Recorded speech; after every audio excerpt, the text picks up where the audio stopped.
Assalamualaikum warahmatullahi wabarakatuh.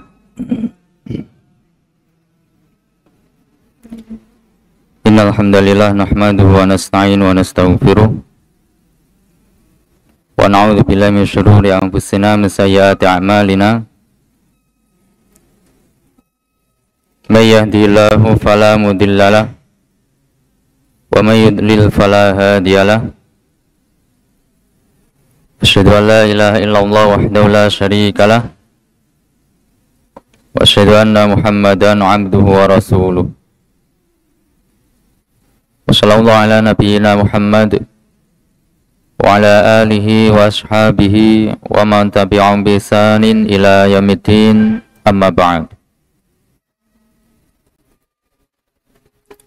Alhamdulillah, kita panjatkan segala puji, pengakuan serta kecintaan untuk Allah Subhanahu wa taala, karena karunia semata di malam hari ini kita masih diberi kesempatan oleh Allah Subhanahu wa taala untuk hadir di salah satu majelis zikir, majelis ilmu yang antum semuanya sudah mengetahui dan memahami tentang keutamaan dari majelis ilmu. Di antaranya disebutkan dalam sebuah hadis yang sahih bahwasanya Rasulullah sallallahu alaihi wasallam bersabda, "Majtama'a qaumun yadhkurunallaha illa yunadihim munadin minas sama'."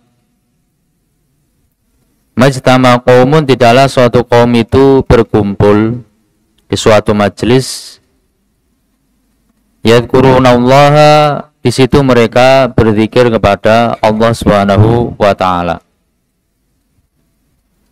Dan majelis zikir di antara yang paling utama adalah majelis ilmu. Maka majelis ilmu masuk dalam keutamaan yang disebutkan di dalam hadis yang mulia ini. Illa, melainkan yunadihim, akan menyeru mereka. Siapa yang menyeru? Munadim minas sama, seorang penyeru dari langit, yaitu malaikat.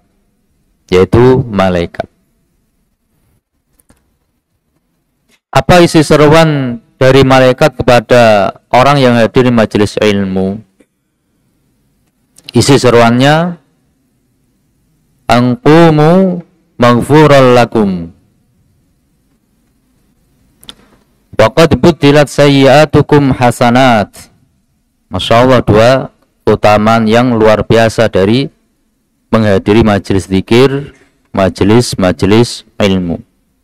Kata penyuruh itu, angkumu, setelah selesai silakan kalian berdiri dari majelis itu. Kalau sudah selesai, maghfurul lakum, dalam keadaan kalian diampuni dosa-dosa kecil kalian oleh Allah Subhanahu wa taala. Ya, diampuni dosa kecilnya oleh Allah Subhanahu wa taala. Itu yang pertama. Yang lebih menakjubkan lagi yang kedua, waqad buddilat sayyi'atukum hasanat, dan dosa-dosa kecil kalian itu akan diganti oleh Allah SWT hasanat, menjadi kebaikan-kebaikan. Yang awalnya dosa,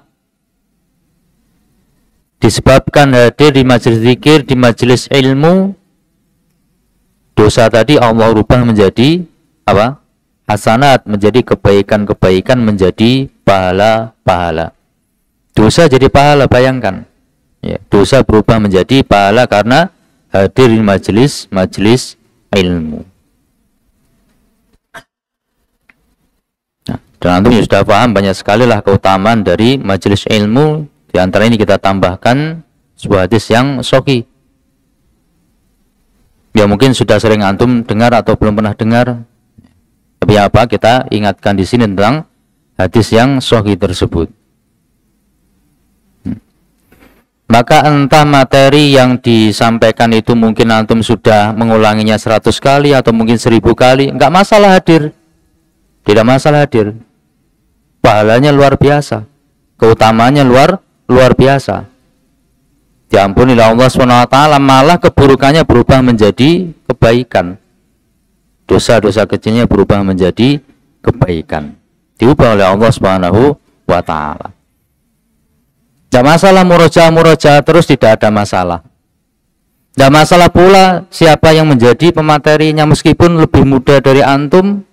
Antum nanti sudah jadi Ustadz Kibar, hadir di majelisnya Ustadz Sigor, enggak masalah. Tidak ada masalah.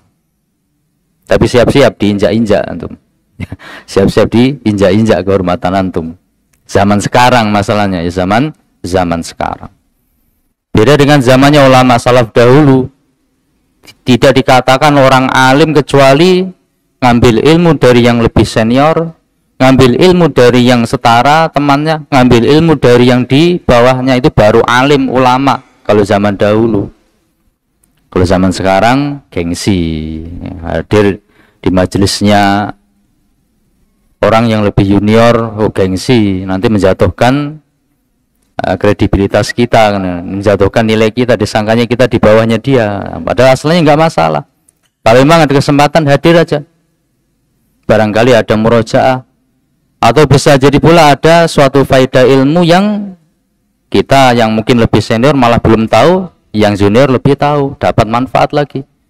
Selain keutamaan diampuni dosanya, diganti menjadi pahala-pahala, kebaikan-kebaikan, dapat murojaah, kemudian juga dapat apa? Juga dapat tambahan faedah jika ada. Masya Allah, itu keutamaan hadir di majelis ilmu. Nah, bagaimanapun keadaannya, kalau ada kesempatan, ya hadirlah di majelis ilmu. Majelis ilmu lebih-lebih ketika majelis ilmunya di masjid-masjid, ya di rumah-rumahnya Allah Subhanahu wa Ta'ala, itu lebih banyak lagi keutamaannya. Apalagi ketika menunggu antara satu sholat ke sholat yang berikutnya, menunggu pelaksanaan sholat, lebih-lebih lagi pahalanya. Ya, lebih-lebih lagi pahalanya. Nah, cuma permasalahannya ini musuh bebuyutan kita ini yang senantiasa menghalang-halangi kita dari keutamaan-keutamaan yang agung tersebut. Kayak apa misalkan? Kayak apa itu namanya, zikir menjawab azan. Antum sudah kita sampaikan dahulu tentang keutamaan luar biasa, luar biasa. Menjawab azan sebagaimana ucapannya muadzin dalam Sahih Muslim riwayat Umar bin Khattab radhiyallahu taala anhu, maka apa? Akan dimasukkan ke dalam surganya Allah Subhanahu wa Ta'ala. Tapi fakta di lapangan, ya seperti yang kita lihat bersama, fakta di lapangan.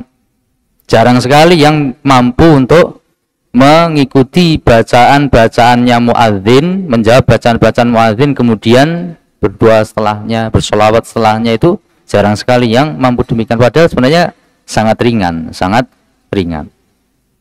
Tapi syaitan itu sungguh-sungguh menghalangi, melalaikan kita dari hal yang sangat utama itu. Satunya bahas ini, ya, bahas fikih, satunya bahas akidah, satunya bahas nahwu, satunya bahas usul fikih, satunya bahas mustalah hadis. Barangkali begitu kan, kelihatan ruami semua gitu kan ketika azan itu. Kayak saya bahas, masing-masing bahas ilmu, yang videonya ilmu usul fikih, bahas usul fikih, satu yang bahas tajwid dan seterusnya kan begitu. Sampai ruami gitu, baru muadzin sedang azan. Itu keutamaan yang luar biasa, Majelis ilmu juga gitu, majelis ilmu di masjid, di kelas atau di manapun itu memiliki keutamaan yang luar biasa. Gak ada ruginya orang hadir di majelis ilmu itu. Kata nggak ada niatannya untuk cari ilmu, orang mampir di majelis ilmu dapat pahalanya juga. Mampir tok ngantuk-ngantuk gitu, ya ngantuk-ngantuk, ya jangan ngantuk-ngantuk lah ya. Nanti kurang keutamanya kurang kalau ngantuk-ngantuk ya. Kalau bisa apa namanya, bisa murojaah di majelis-majelis ilmu itu. Kalau ada yang baru yang mungkin bisa dicatat, kalau nggak bawa pena ya bisa dicatat di otak kan begitu. Nggak bawa pena kan catatnya di otak, langsung hafal kan begitu ya.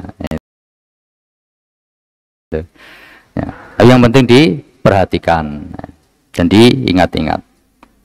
Masalah nanti lupa, qadarullah masya fa'ala kan begitu. Baik. Qanibidini rahimani warahmatullah. Insyaallah alhamdulillah kita sampai di bagian akhir dari kitab Taharah bab nawaqidil wudu, pembatal-pembatal wudu. Pada bagian akhir ini sebenarnya pengulangan dari hadis yang kelima di bab nawaqidil wudu, yaitu tentang masalah keraguan-raguan tentang batalnya wudu, ya, keraguan-raguan tentang batalnya wudu. Kalau kita murojaah tentang hal itu, kemudian ada tambahan sedikit kita ambilkan dari kalamnya Syekh Dr. Abdullah Al-Fauzan hafizahullah taala dalam Minhatul Alam insyaallah taala. Dan kita bermohon pada Allah Subhanahu wa taala semoga Allah Azza wa Jalla senantiasa memberikan kemudahan pada kita semuanya di dalam menuntut ilmu syar'i, di dalam memahaminya, mengamalkan serta mengajarkan atau mendakwahkan kepada yang lainnya. Semoga Allah SWT menjadikan ilmu kita sebagai ilmu yang bermanfaat dan diberkahi. Khonifitini rahimani warahmatullah. Di bagian akhir ini Al-Hafidh Ibnu Hajar Asqalani rahimahullah ta'ala menyebutkan 4 hadis. Ya, menyebutkan 4 hadis dalam satu tema. Hadis yang pertama, kata beliau, wa 'an Ibnu Abbasin radhiyallahu taala anhuma. Dari sahabat yang mulia Abdullah bin Abbas radhiyallahu taala anhuma. Beliau sahabat yang junior. Ketika Nabi wafat beliau masih anak-anak atau menjelang remaja begitu, atau masih remaja lah. Ibnu Abbas radhiyallahu taala anhuma.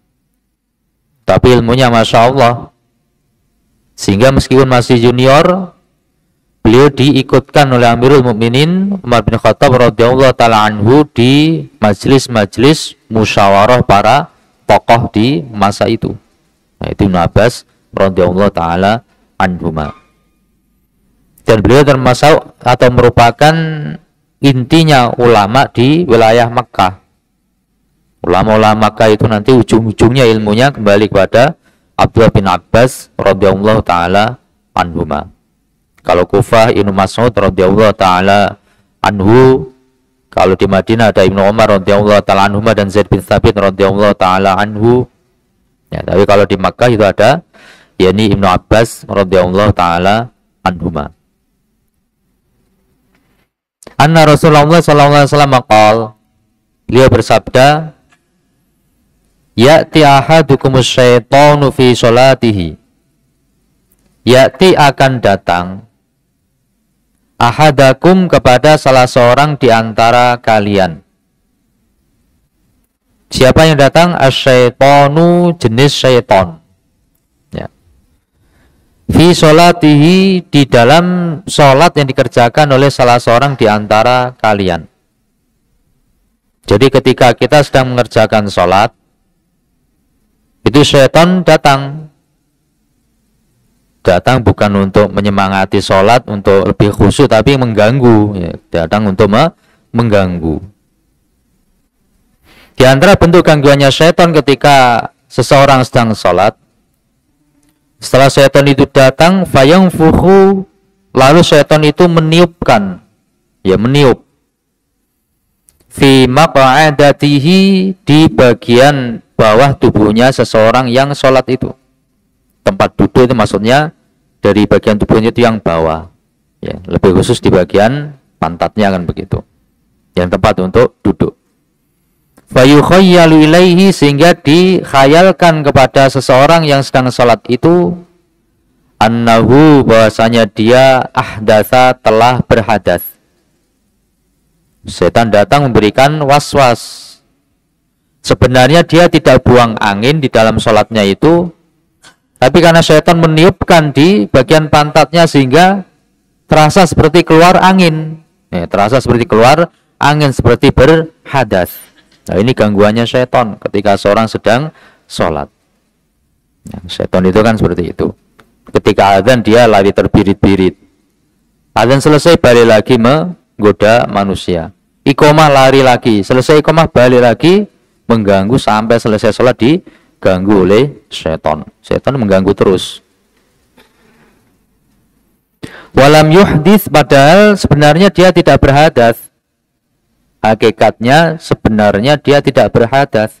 Tidak keluar angin dari tubuhnya sebenarnya. Cuma was-was dari syaitan sehingga rasanya ada keluar angin. Ditiup oleh syaitan. Lalu apa solusinya?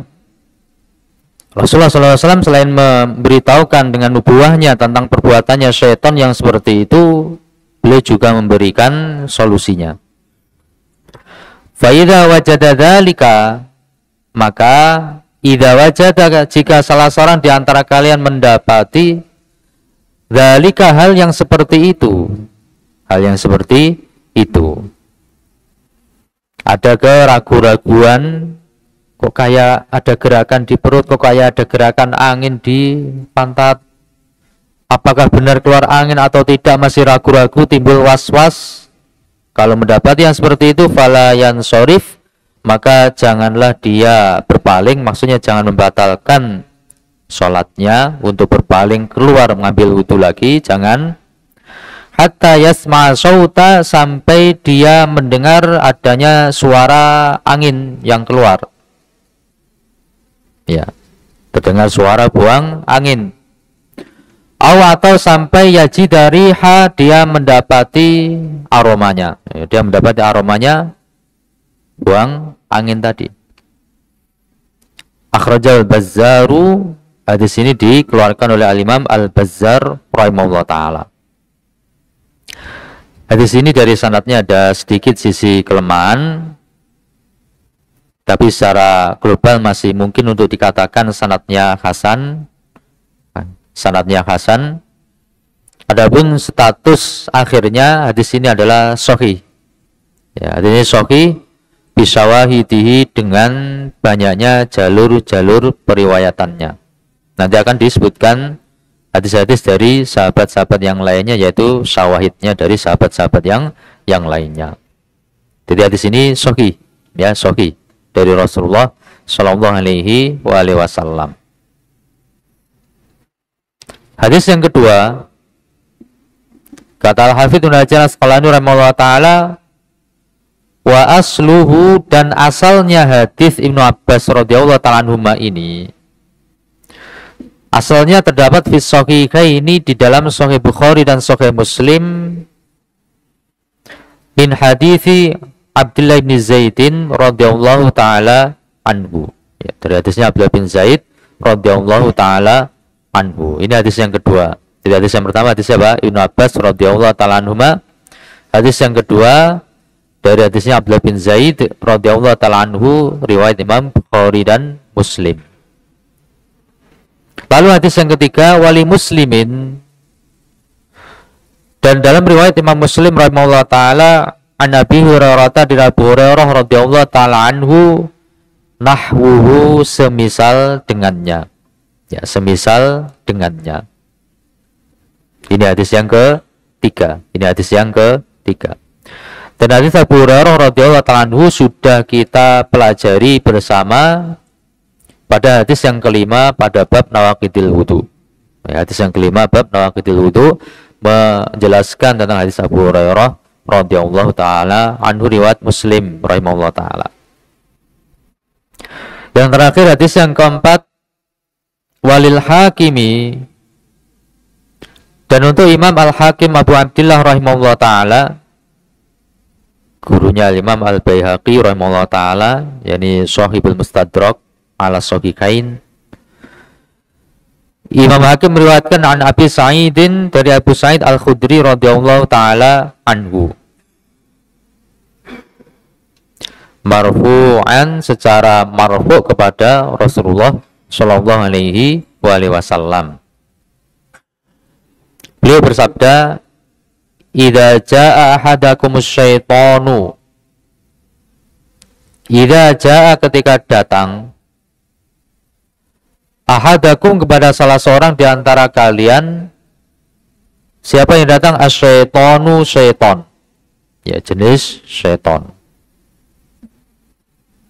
Faqala, lalu berkatalah syaiton itu, berkata maksudnya memberikan bisikan-bisikan gangguan. Apa kata syaitan? Innaka ahdatsta, sesungguhnya engkau telah berhadas.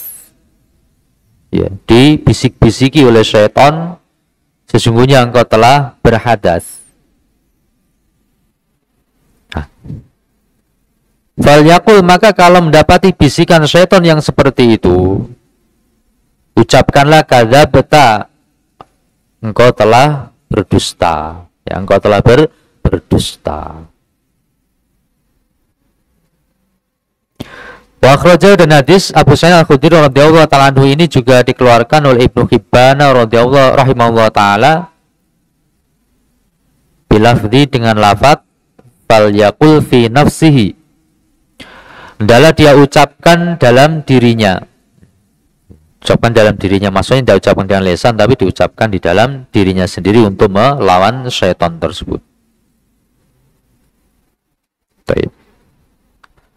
Hanya saja hadis Abu Sa'id Al-Khudri radhiyallahu ta'ala anhu, ringkasnya ini adalah hadis yang dhaif karena di dalam sanadnya ada rawi namanya Ayyad bin Hilal. Ya, Ayyad bin Hilal muridnya Abu Sa'id Al-Khudri radhiyallahu ta'ala anhu.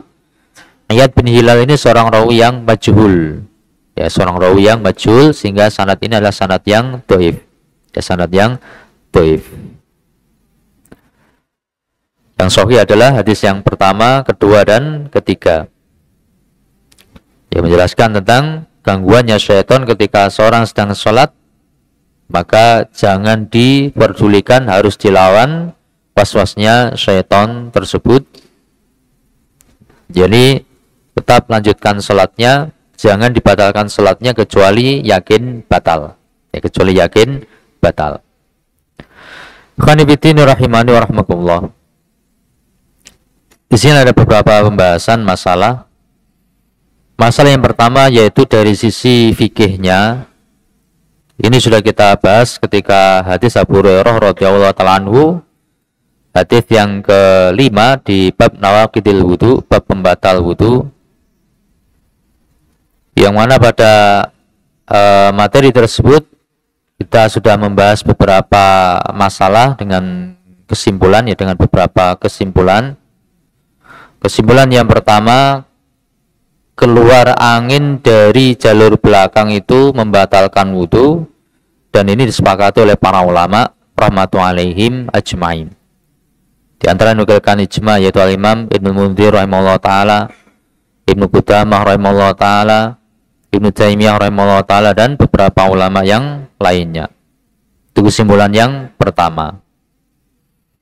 Kesimpulan yang kedua, keluarnya angin dari jalur belakang itu ada beberapa keadaan. Perintah sebutkan ada 4 keadaan. Keadaan yang pertama, keluar angin dari jalur belakang tanpa suara tapi ada aromanya. Ya, tanpa suara tapi ada aromanya.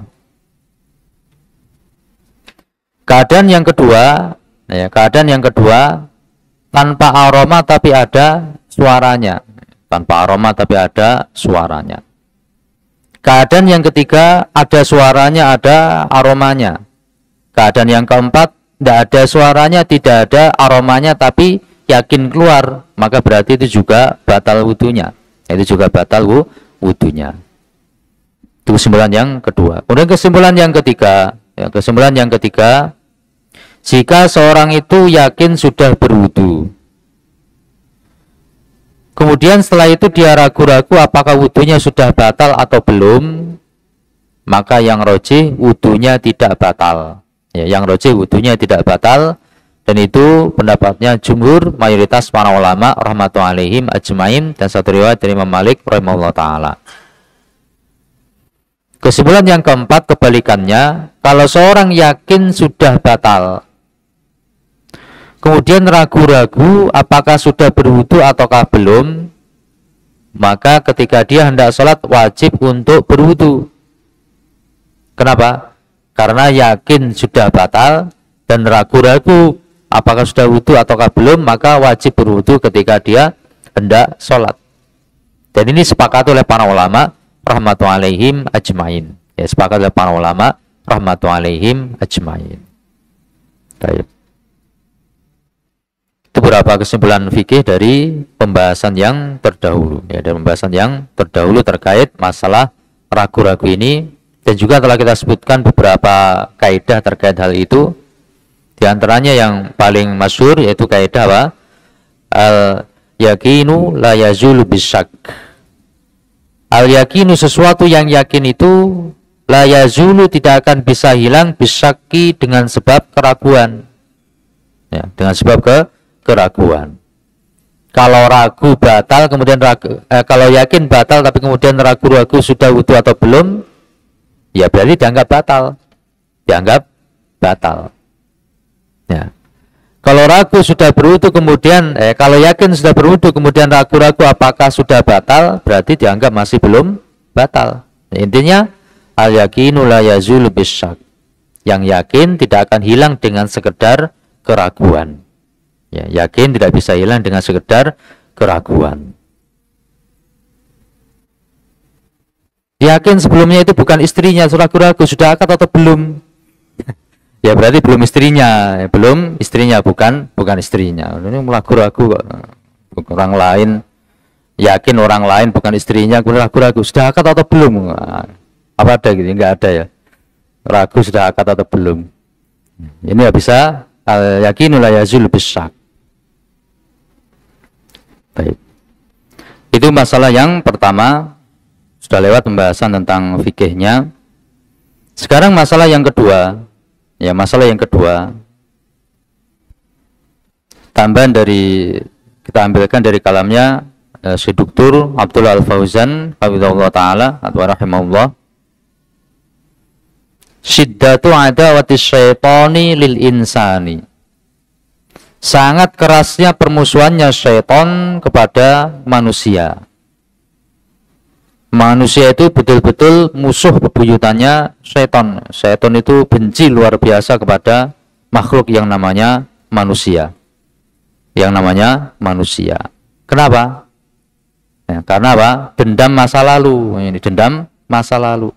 Gara-gara Abul Bashar, yaitu Adam alaihissalam, syaitan akhirnya yang dulu di surga kemudian diusir dari surga, dilaknat oleh Allah SWT, diturunkan ke alam dunia ini. Nah, dan dijauhkan dari Allah SWT, dilaknat oleh Allah SWT. Bahkan nas dia akan menjadi penghuni neraka. Udah habis-habisan itu ya. Syaitan udah habis-habisan, nggak ada harapan lagi. Maka sangat-sangat bencinya kepada manusia gara-gara dendam lama itu.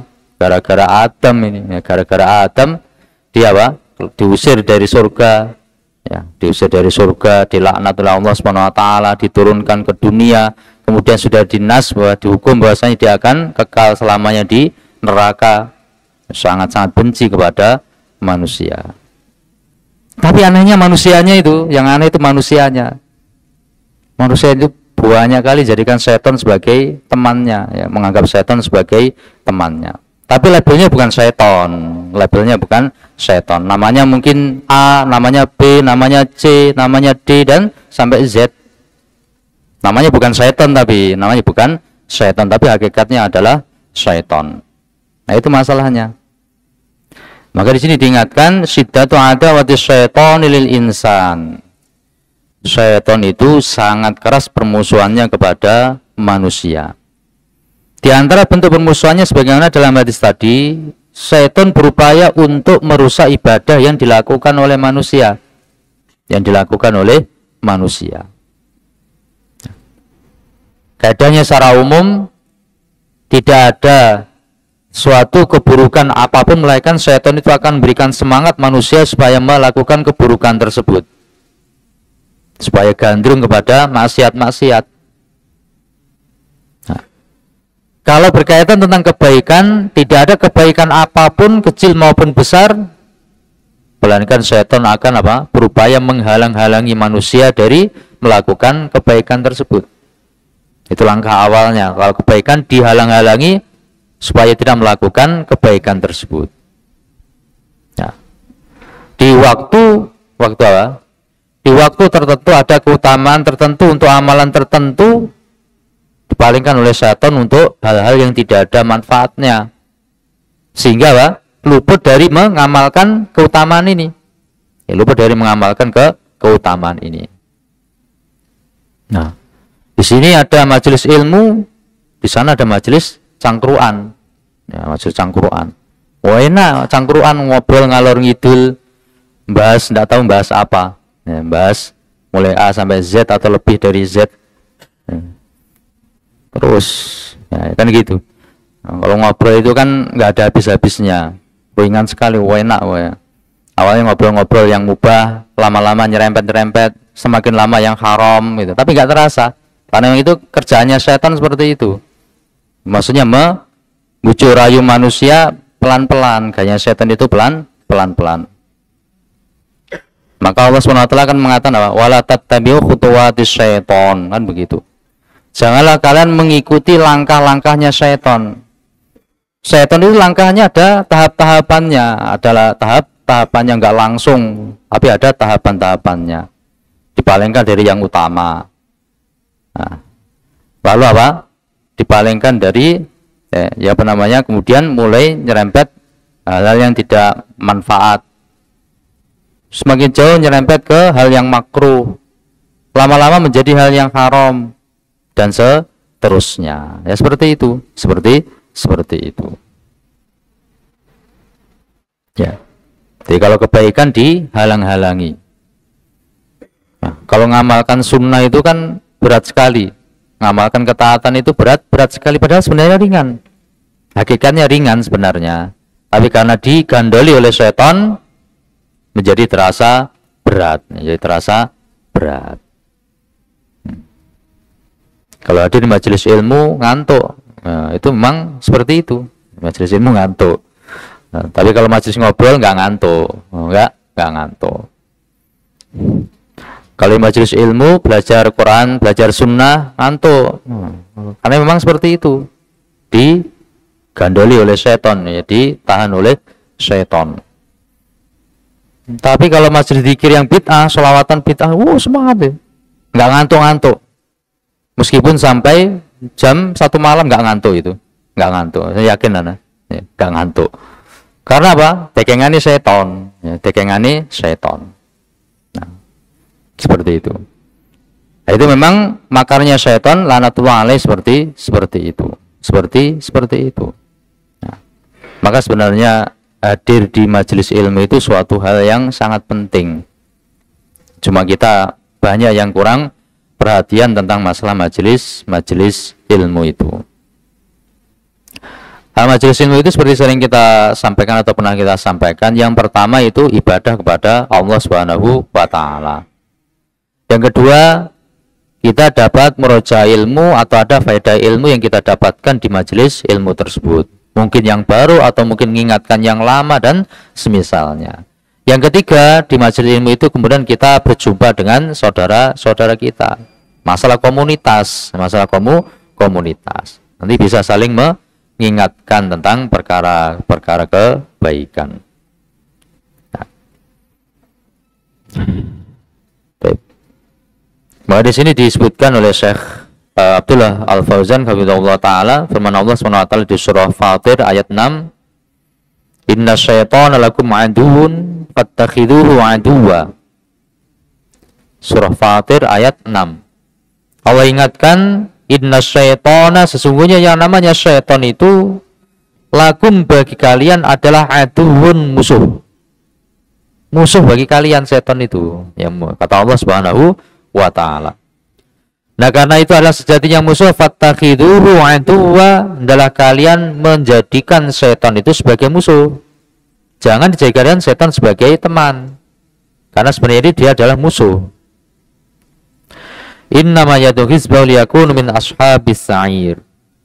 Hanyalah setan itu akan mengajak teman-temannya, mengajak golongannya, yakunu, supaya mereka semuanya min ashabis sa'ir, termasuk penghuni neraka sa'ir. Wah, itu target utamanya syaitan. Gimana caranya supaya anak turunnya musuh bebuyutannya Adam alaihissalam itu sebanyak mungkin menjadi temannya nanti di neraka.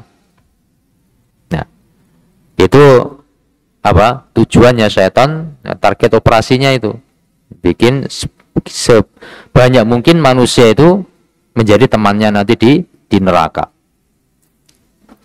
Dan kita ingat-ingat itu, syaitan itu musuh bebuyutan. Ya, syaitan itu musuh bebuyutan. Ya, syaitan itu musuh bebuyutan. Tahu wujudnya syaitan itu wujudnya apa? Ada yang wujudnya alat musik, ada yang wujudnya setan gepeng, ada yang wujudnya layar, ada yang wujudnya ya orang-orang yang ada di sekitar kita, ya, dan lain sebagainya. Wujudnya bisa beraneka ragam, ya, wujudnya bisa beraneka ragam. Tapi intinya kalau merupakan maksiat berarti itu adalah apa? Pekerjaannya syaitan laknatullah alaih, ya, pekerjaannya syaitan laknatullah alaih. Khonifiddin rahimani rahmakumullah. Kemudian masalah yang ketiga, cara untuk mengobati was-was, ya, cara untuk mengobati was-was dijelaskan dalam hadis tadi. Was-was itu harus dilawan, jangan dituruti.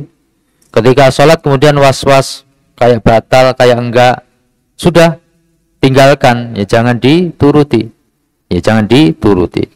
Karena sekali dituruti nanti akan datang yang kedua, yang ketiga, yang keempat, dan semakin banyak dituruti itu akan semakin sulit untuk dilawan. Maka langsung di awal ketika muncul was-was langsung di-cut, dipotong, dilawan, harus dilawan. Ragu-ragu sudah batal atau belum batal gitu. Belum batal. Pokoknya kalau masih ragu-ragu, yakinkan belum batal. Belum batal begitu.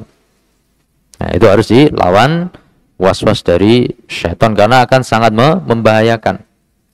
Gara-gara was-was bisa jadi seorang kemudian tidak sempurna dalam menjalankan ibadahnya. Ya, tidak sempurna dalam menjalankan ibadahnya.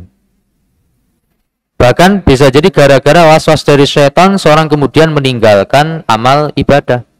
Meninggalkan amal ibadah. Contohnya, saya kalau sholat di saf terdepan itu nanti kayaknya riya. Ya. Wah, ini was-was setan ini. Ini was-was setan yang seperti itu harus dilawan. Riyanya dihilangkan, tapi tetap dicari saf yang terdepan karena memiliki keutamaan. Kalau meninggalkan suatu amal ketaatan gara-gara khawatir riya, itu namanya riya. Khawatir enggak ikhlas itu namanya riya seperti itu. Kalau beramal karena manusia itu namanya syirik, kan begitu. Sebagian kata sebagian ulama salaf rahmatullahi alaihim ajmain. Dulu ada juga seorang kenalan itu, dia nggak mau sholat jamaah, tidak mau sholat jamaah, tapi rajin ke masjid. Aneh kan? Nah, rajin ke masjid tapi nggak mau sholat jamaah. Dia itu sholatnya mesti apa? Mesti setelah selesai sholat jamaah. Selesai sholat jamaah dia datang kemudian sholat sendirian. Sholatnya pun di pojok paling belakang, di pojokan paling belakang. 1-2 kali bareng. Lama-lama kok penasaran gitu. Nah, mungkin punya hujah dia. Nah, kita tanya, Mas, antum tak perhatikan kok begitu itu gimana itu logikanya? Wah, jawabannya, maaf Kak, kalau saya itu kalau sholat jamaah itu khawatir riya. Nah, kalau sholat jamaah khawatir riya. Nah, padahal apa? Padahal yang kita lihat di masjid tersebut, nah, yang sholat, karena ada yang nggak sholat, yang sholat itu rata-rata ikut sholat jamaah. Nah, yang sholat itu rata-rata ikut sholat jamaah. Maka ketika dia tidak mau sholat jamaah, kemudian sholatnya setelah sholat jamaah selesai dia sholat sendirian, yang lebih nampak yang mana? Yang sholat sendirian malah. Apa nggak lebih riya? Nah, apa nggak lebih riya yang seperti itu? Nah, itu waswasnya syaitan. Waswasnya syaitan supaya apa? Ketinggalan sholat jamaah. Pada sholat jamaah, antum tahu sendiri pahalanya 25 kali lipat atau 27 kali lipat. Nggak remeh itu, nggak sedikit. 25 kali lipat, 27 kali lipat. Ya. Kalau antum kerja misalkan di perusahaan A, gajinya UMR, ya, 3,9 juta di Gresik atau 4 juta lah di Gresik. Ya, di Gresik. Di perusahaan B, gajinya berapa? 25 kali lipat, 4 kali 25, 100 juta. Pilih mana? Kalau orang yang hitungan matematikanya masih lurus, ya pilih perusahaan B yang gajinya 25 kali lipat, ya kan gitu.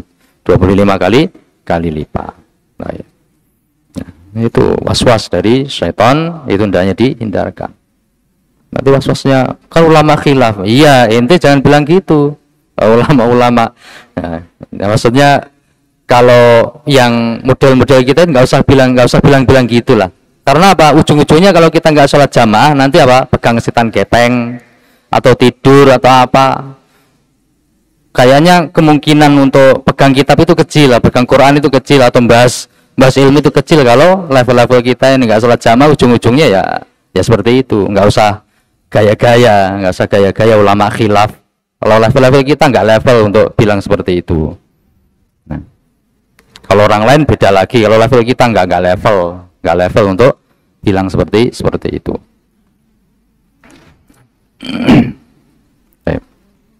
Jadi was-was itu harus dilawan. Nanti gara-gara was-was kita banyak ketinggalan hal-hal yang bermanfaat besar bagi kehidupan akhirat kita. Gara-gara was-was syaitan kita kemudian banyak terjerumus dalam kemaksiatan. Naudzubillah min dzalik. Baik, mungkin sampai di sini mudah-mudahan bisa difahami dan bermanfaat. Dengan demikian selesai bab nawaqidil wudu. Insyaallah ke berikutnya kita akan pertimbangkan untuk Bulughul Maramnya lanjut ke bab apa, itu kita lihat terlebih dahulu. Wallahu a'lam bishawab.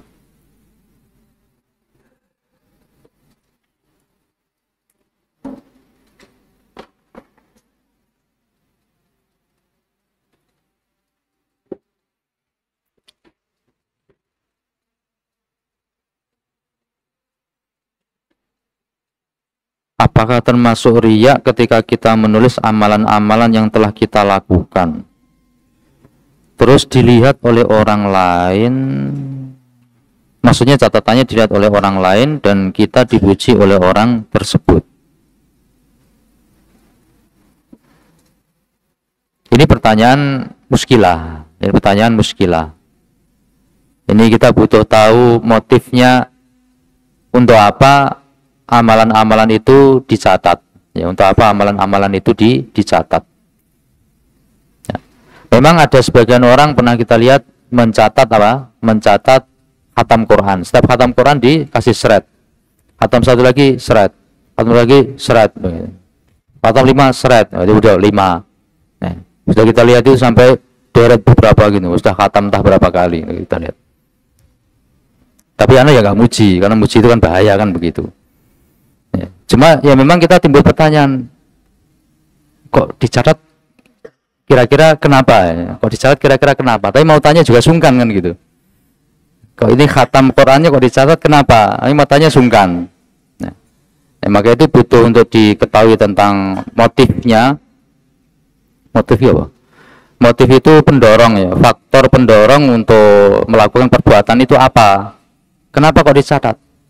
Kan sudah ada malaikat pencatat amal, kok dicatat di sini kenapa? Kan gitu. Berarti ada sesuatu tujuan tertentu, cuma kita belum tahu, dan itu kita nggak bisa menghukumi karena belum tahu. Kalau dimaksudkan itu untuk disembunyikan untuk dirinya sendiri, kemudian untuk penyemangat dirinya sendiri supaya lebih semangat lagi, nah ini muskilah. Nah, apakah boleh atau tidak? Wallahu a'lam bishawab. Anda nggak tahu ya. Adapun ketika ternyata kemudian dilihat oleh orang lain, ya, dilihat oleh orang lain catatannya itu, dan orang lain memuji, maka mudah-mudahan ini masuk dalam ya busyra lil mukmin, kabar gembira bagi seorang mukmin karena amal perbaikan yang dia perbuat. Tapi ya khawatirnya timbul bahaya yang selanjutnya jadi ria atau ujub atau semisalnya itu. Yang lebih hati-hati nggak usah dicatat, ya, tidak usah dicatat. Itu yang catat amalan apa ini kira-kira? Nah, kalau sholat kayaknya nggak mungkin. Ya, kalau sholat subuh, sholat itu anak-anak ya, anak-anak pas apa ini dicatat.